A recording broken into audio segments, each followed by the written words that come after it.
पहुंचने वाले हैं। वक्त हो चला है म्हारो राजस्थान का। आप सबके साथ मैं हूं प्रियंका और बुलेटिन की शुरुआत बड़ी खबर के साथ करते हुए जयपुर से बड़ी खबर है। पेपर लीक माफिया पर ईडी लगातार ताबड़तोड़ कार्रवाई कर रहा है और एक और बड़ा एक्शन ईडी की ओर से जारी है। गिरोह के सरगनाओं की संपत्तियों पर कब्जे की कार्रवाई की जा रही है। आरपीएससी पूर्व सदस्य बाबूलाल कटारा की संपत्तियों पर कब्जा किया जा रहा है। कटारा के बेटे दीपेश से जुड़ी संपत्तियों पर भी आज बड़ी कार्रवाई होगी। दीपेश कटारा की 5 संपत्तियों पर ईडी कब्जे की कार्रवाई करेगी। दीपेश के नाम से जमीनों को भी ईडी अधिग्रहित कर रही है। डूंगरपुर में दीपेश कटारा के जमीनों का अधिग्रहण किया जाएगा। तो एक और बड़ी कार्रवाई ईडी की ओर से की जाएगी, जहां पर दीपेश के नाम से जो जमीनें हैं उन्हें जब्त किया जाएगा। ईडी उन्हें अधिग्रहित करने वाली है। डूंगरपुर में दीपेश कटारा के जमीनों का अधिग्रहण होगा और उसे लेकर अब तैयारियां तेज कर दी गई हैं। गिरोह के सरगनाओं की संपत्तियों पर लगातार कब्जा किया जा रहा है ताकि आगे पेपर लीक करने से पहले कोई 10 बार सोचे और उसकी रूह कांप उठे, क्योंकि जिस तरीके से पिछली सरकार में ताबड़तोड़ पेपर लीक हुए, एक लंबी फहरिस्त पेपर लीक की, उसे लेकर पहले ही वादा बीजेपी की सरकार की ओर से किया गया था कि हमारी सरकार आएगी तो पेपर लीक पर लगाम लगाएंगे। सहयोगी राकेश हमारे साथ जुड़ चुके। राकेश, दीपेश कटारा की जो संपत्तियां उन्हें सीज की कार्रवाई की जानी है, कब से कार्रवाई शुरू होगी? किन किन ठिकानों पर ईडी की टीम पहुंची है?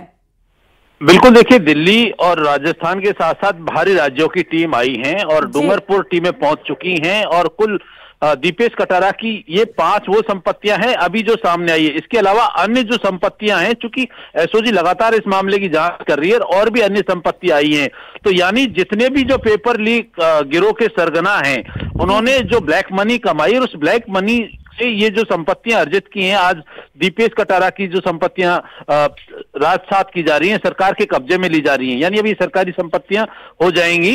तो निश्चित तौर पर ईडी ने अब ताबड़तोड़ कार्रवाई शुरू कर दी है और जिस तरीके से एक ब्लैक मनी कमा करके और उन्होंने एक निजी हित के लिए इन संपत्तियों को एकत्रित किया है, अब इनको जब्त किया जा रहा है। इन पर भारत सरकार की संपत्ति के बोर्ड लगाए जा रहे हैं। इसके अलावा दूसरे जो सरगना हैं, उनकी संपत्तियों की भी तेजी से ईडी ने तलाशी शुरू कर दी है और उन पर जब्ती के साथ साथ कठोर कानूनन कार्रवाई ईडी के नियमानुसार की जाएगी, क्योंकि prevention of money laundering act जो है प्रूव हो गया है। यानी बेरोजगारों से इन्होंने करोड़ों रुपए जो है वसूले हैं और उसको अपने खातों में जमा किया है, उससे संपत्तियां खरीदी गई हैं। तो उन तमाम संपत्तियों को अब ईडी और भारत सरकार राजसात कर रही है और उन पर कब्जा ले रही है। आज डूंगरपुर में 5 जो संपत्तियां हैं, जिसमें जमीनें हैं, कमर्शियल भूखंड हैं, इनको जब्त किया जा रहा है। इसके अलावा कुछ और भी जानकारियां ईडी को मिली हैं एसओजी की पूछताछ में, जानकारी में, कि इन्होंने और भी दूसरे नामों से, छदम नामों से संपत्तियां खरीद रखी हैं। उन पर भी ईडी कार्रवाई करेगी। अभी उनकी विधिवत तौर पर जांच की जा रही है और उनको कब्जे में लेने के प्रयास किए जा रहे हैं। बिल्कुल, यानी कि अभी कई और ऐसे ठिकाने हो सकते हैं राकेश, जहां पर prevention of money laundering act के तहत कार्रवाई की जाएगी। आप नजर बनाए रखिएगा राकेश, बहुत धन्यवाद आपका।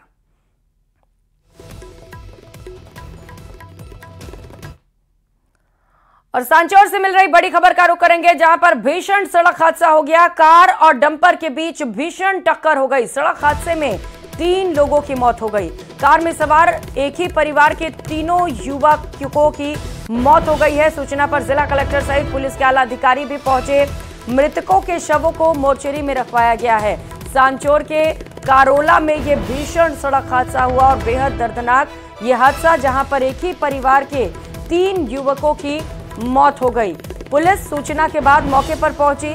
मौके से जो स्क्रैप थे उन्हें हटाया गया और साथ ही साथ जो युवक जिनकी मौत हो चुकी थी, इनके शवों को बाहर निकालकर अस्पताल की मोर्चरी में रखवाया गया है। तो रफ्तार का कहर दिखाई दिया। सांचौर से ये बड़ी खबर आपको बता रहे हैं, जहां पर तेज रफ्तार कार और डंपर के बीच टक्कर हुई। टक्कर इतनी जोरदार थी कि कार के परखच्चे उड़ गए। तस्वीरें आप देख पा रहे हैं सड़क हादसे के बाद किस तरीके से कार के परखच्चे उड़े हुए हैं और 3 युवकों की सड़क हादसे में मौत हो गई।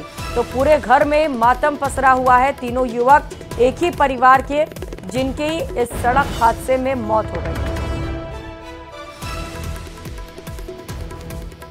बेहद दर्दनाक सड़क हादसा जहां पर रफ्तार का कहर दिखाई दिया और ये कार तेज रफ्तार के साथ आगे बढ़ रही थी और इसी दौरान डंपर से टक्कर हो गई।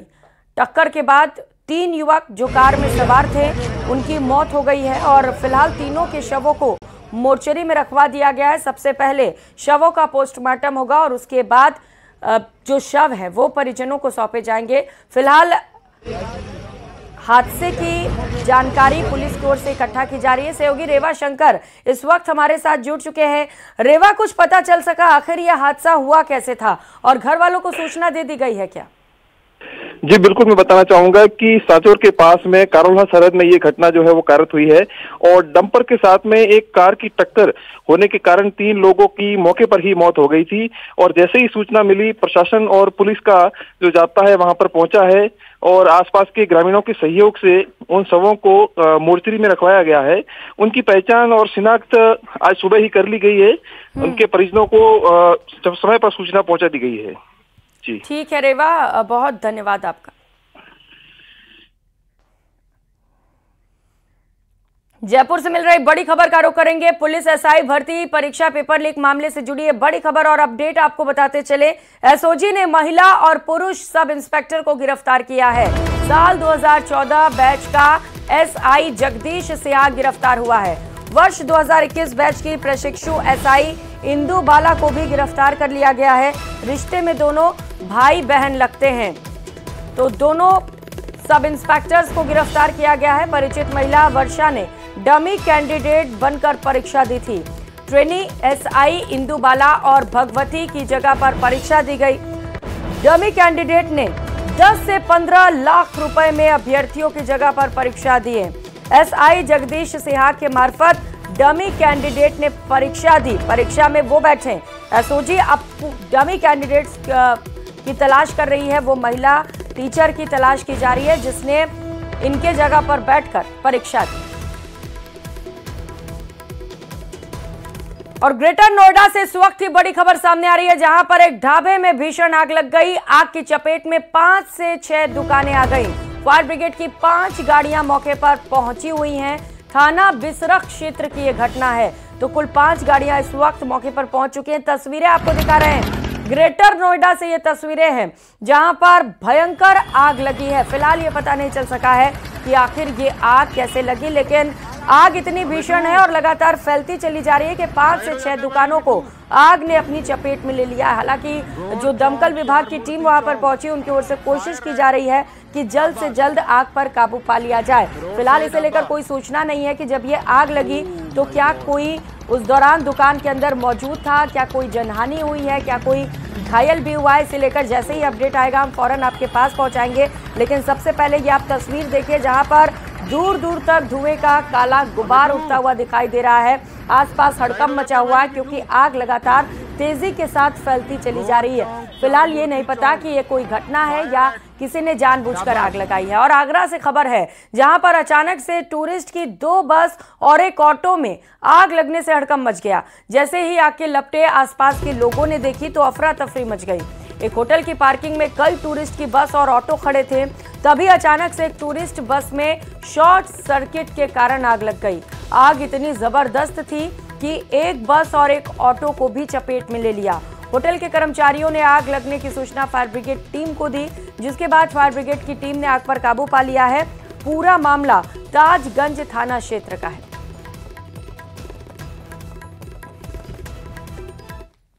ट्रैवल है जिसमें आग लगी थी। अच्छा, कितनी भयंकर आग है लगभग? बहुत भयंकर आग है। हम तो कब तक डर गए थे सारे।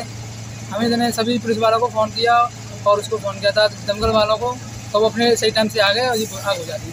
कंट्रोल हो गया आग पे? हाँ, कंट्रोल हो गया। कुछ मालूम पड़ पाया कौन से होटल में ठहरे हुए थे ये लोग? ये सर पता नहीं है। और लोकसभा चुनाव 2024 को लेकर जालोर सिरोही लोकसभा सीट पर कांग्रेस और बीजेपी की ओर से प्रत्याशियों की घोषणा हो चुकी है। कांग्रेस की दूसरी सूची में आरसीए के पूर्व अध्यक्ष और पूर्व मुख्यमंत्री अशोक गहलोत के पुत्र वैभव गहलोत जालोर सिरोही लोकसभा सीट से कांग्रेस के प्रत्याशी होंगे। लगातार जालौर सिरोही लोकसभा सीट से वैभव गहलोत के चुनाव लड़ने की चर्चाएं चल रही थी और इसी बीच जारी हुई लिस्ट में कांग्रेस कमेटी की ओर से औपचारिक घोषणा भी कर दी गई। ऐसे में जालौर सिरोही लोकसभा सीट से भारतीय जनता पार्टी से प्रत्याशी के तौर पर लुम्बाराम चौधरी और कांग्रेस से वैभव गहलोत के बीच चुनावी मुकाबला तय हो गया है।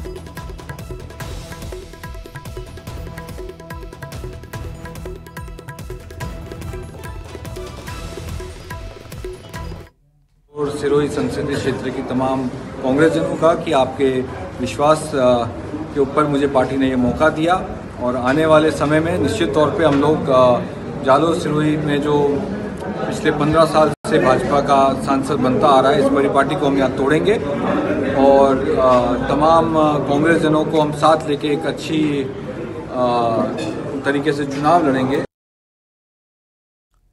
उधर चूरू से कांग्रेस का टिकट मिलने के बाद राहुल कसबा कह रहे हैं कि हम उम्मीदों पर खरा उतरेंगे। राजस्थान में इस बार ट्रेंड बदलेगा और कांग्रेस राजस्थान में खाता खोलेगी।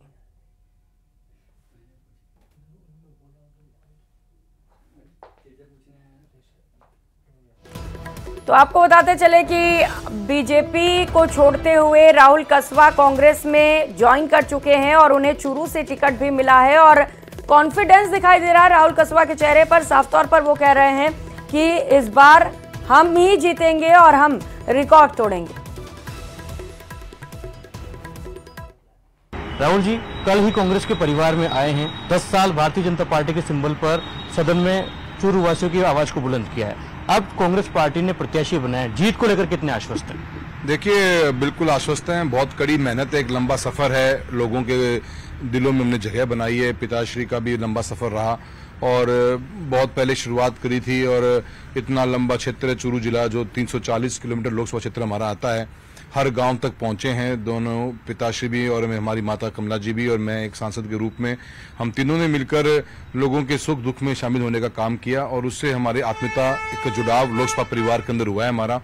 चूरू के अंदर हम जिताकर उनको दिल्ली अवश्य एक सांसद रूप में भेजा जाएगा। कारण क्या मानते हैं, इतना सब कुछ करने के बाद भी भारतीय जनता पार्टी ने तीसरी बार मौका क्यों नहीं दिया संसद में पहुंचने के लिए? देखिए, आप जानते हो, आपसे अपनी अच्छी एक मित्रता भी रही है। मेरे कार्यशैली को, मेरे काम करने के तरीके को और हमारे परिवार के जो मानसिकता, जो हम सच्चाई ईमानदारी से पैशन के साथ में हम काम करते हैं, यही तो दुख था इस बात का कि कारण तो बताओ।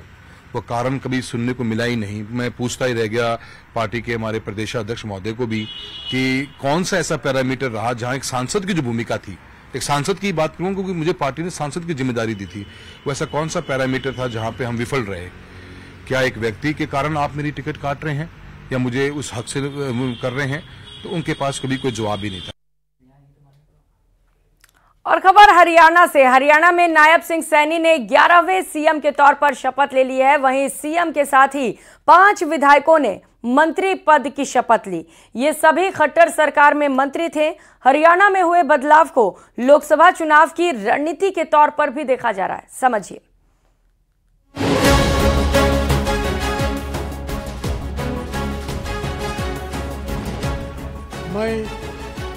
मैं नायब सिंह ईश्वर की शपथ लेता हूं। कुरुक्षेत्र से बीजेपी सांसद नायब सिंह सैनी ने सीएम पद की शपथ ली। राजभवन में आयोजित कार्यक्रम में शपथ लेने से पहले नायब सिंह सैनी ने पूर्व सीएम मनोहर लाल खट्टर के पैर छुए। सैनी के बाद कंवर पाल, मूलचंद शर्मा, रणजीत सिंह चौटाला, जयप्रकाश दलाल और डॉक्टर बनवारी लाल ने कैबिनेट मंत्री की शपथ ली। खास बात यह कि ये सभी खट्टर कैबिनेट में शामिल थे। पीएम नरेंद्र मोदी के अलावा बीजेपी के आला नेताओं ने नए सीएम को बधाई दी। इससे पहले सुबह बीजेपी और जेजेपी के बीच गठबंधन टूट गया और मनोहर लाल खट्टर ने राज्यपाल को अपना इस्तीफा सौंप दिया। बहुमत का जरूरी आंकड़ा बीजेपी के पास था, लिहाजा हरियाणा निवास में विधायक दल की बैठक हुई और सैनी को नेता चुना गया। 54 साल के सैनी ने राजभवन में सरकार बनाने का दावा पेश किया और वो अब सीएम भी बन गए हैं।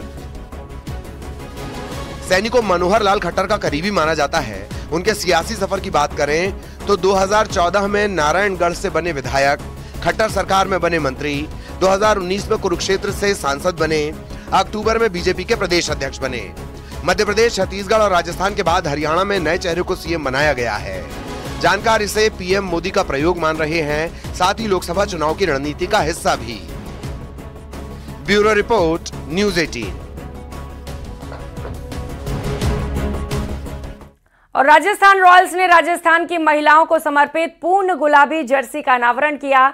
इसे टीम 6 अप्रैल 2024 को आरसीबी के खिलाफ अपने पिंक प्रॉमिस मैच में पहनेगी। आज एक समारोह में आरआर के क्रिकेट निदेशक कुमार संगकारा, खेल मंत्री कर्नल राज्यवर्धन सिंह राठौड़ और रॉयल्स के चेयरपर्सन रणजीत बार ठाकुर ने इस जर्सी को लॉन्च किया। इस दौरान पिंक प्रॉमिस मैच सशक्त महिलाओं को टीम को बढ़ावा देने के मकसद से इसे लॉन्च किया गया। आरआर फाउंडेशन की ओर से औरत है तो भारत है के विचार ने सशक्त महिलाओं को प्रेरित करने की कोशिश की। साथ ही रॉयल्स ने कुछ महिला ग्रामीण महिलाओं के नाम भी टीम की जर्सी पर उकेरे।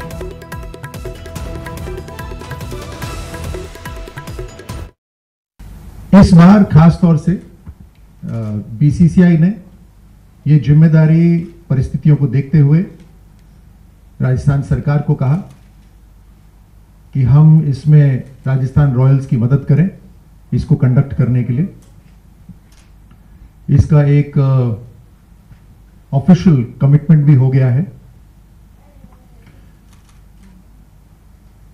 लेकिन क्योंकि इस बार सरकार कर रही है, या मैं कहूं कि पहली बार जो एसएमएस स्टेडियम इस्तेमाल होता है, हर बार होता है, लेकिन पहली बार एक पब्लिक प्रॉपर्टी को यूज करने के बाद पब्लिक को पिछली बार से कहीं ज्यादा फायदा होने वाला है। हमारा जो कमिटमेंट हुआ है उसमें 5 जो गेम्स होंगे उसमें तकरीबन 5 करोड़ रुपए राजस्थान के स्पोर्ट्स को मिलेगा। ये पिछली बार से या पिछली जितनी भी बार हैं जो 17 एडिशन हुए हैं उससे कई गुना ज्यादा है, कई गुना, मेरे ख्याल से 300-400% ज्यादा है। और सीकर के खाटू श्याम जी में बाबा श्याम का वार्षिक लक्खी मेला शुरू हो चुका है। बाबा श्याम के तिलक श्रृंगार की वजह से आज एक दिन के लिए मंदिर के पट बंद रहे। कल से मेला पूरे परवान पर रहेगा। मेले की व्यवस्थाओं में भी इस बार कई बदलाव किए गए हैं। करोड़ों भक्तों की आस्था के केंद्र खाटू श्याम में बाबा श्याम का 11 दिवसीय वार्षिक लक्खी मेले का आज दूसरा दिन रहा। मंदिर में दर्शन के लिए आने वाले श्रद्धालुओं के लिए प्रशासन ने चाक चौबंद व्यवस्थाएं की हैं।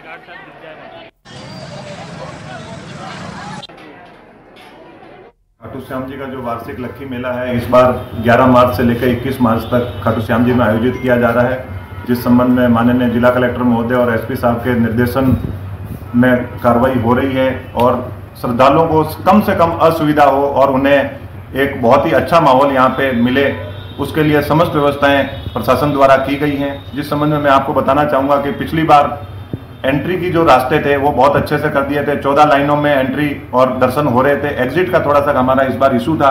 पिछले 3-4 महीने में जिला कलेक्टर महोदय के निर्देश में और उनके गाइडेंस के तहत अब हमने ये किया है, एग्जिट के लिए जो एक ही जगह बॉटल नेक हो जाता था या जहाँ पे एक जगह प्रेशर बन जाता था, इस बार हमने 3 एग्जिट बनाए। और सिरोही के आबू रोड से इस वक्त की बड़ी खबर आपको बताते चले। सीवरेज कार्य के दौरान बड़ा हादसा हो गया। मिट्टी धंसने से 4 श्रमिक मलबे में दब गए। हीना कॉलोनी में कॉलेज ग्राउंड के पास मिट्टी धंसी। सूचना पर पुलिस भी मौके पर पहुंची। सभी मजदूरों को बाहर निकाला गया। 2 मजदूरों की हालत गंभीर बताई जा रही है। प्रतीक सहयोगी हमारे साथ जुड़ चुके हैं। प्रतीक, कैसे हुआ यह हादसा और क्या स्थिति मजदूरों की? जी बिल्कुल, देखना चाहे तो ये आबू रोड के हीना कॉलोनी के पास में बने कॉलेज के ग्राउंड के पास की जो मामला है, यहाँ पर जो है सीवरेज का काम चल रहा था और एल&टी कंपनी के द्वारा एक सबलेट ठेका दिया हुआ था, लेकिन वहां पर भारी अनियमितता के कारण जो है जमीन जो है अचानक जो है धंस गई और वहां पर जो मौके पर जो 4 मजदूर जो काम कर रहे थे वो मिट्टी के अंदर ही धंस गए। और बड़े ही ये सूचना पाकर पूरे प्रशासन में हड़कंप मच गया और सूचना पर जेसीबी वगैरह लोगों को बुलाकर जो है उनको मजदूरों को बाहर निकाला गया है, जिसमें से 2 मजदूरों की हालत जो गंभीर बताई जा रही है और उनको आबू रोड के ट्रोमा सेंटर में इलाज के लिए लाया गया है। देखने वाली बात यह है कि लगातार सीवरेज के कार्य के दौरान जगह जगह ऐसी घटनाएं जो है जिले में सुनने को मिल रही है। प्रशासनिक अधिकारी को कई बार इस मामले को लेकर सूचित भी किया, लेकिन प्रशासनिक अमले के अधिकारियों ने अभी तक इस पर कोई व्यक्तिगत संज्ञान नहीं लिया है, जिसके कारण इसका खामियाजा आम लोगों को जो है भुगतना पड़ रहा है।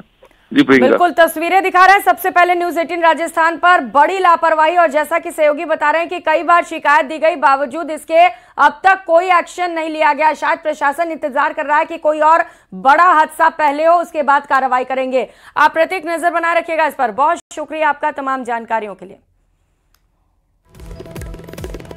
तो सीवरेज कार्य के दौरान बड़ा हादसा हो गया, 2 मजदूरों की हालत गंभीर बताई जा रही है, और कई बार इस तरीके की लापरवाही को लेकर शिकायत दी गई, बावजूद इसके कोई एक्शन नहीं लिया गया।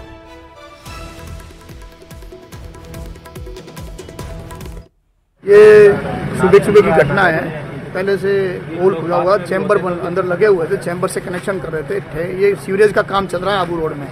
ये LNT का ठेका है। LNT ने आगे सबलेट करके शर्मा जी के नाम के किसी ठेकेदार को ठेका दे रखा है। उसके 8 आदमी आज सुबह यहाँ पे काम कर रहे थे, जिसमें 2 सुपरवाइजर थे, 2 JCB के ड्राइवर थे और 4 लेबर थी। 4 लेबर जो जैसे ही कनेक्शन के लिए पाइप के वहाँ उतरी तो ऊपर से मिट्टी धस गई।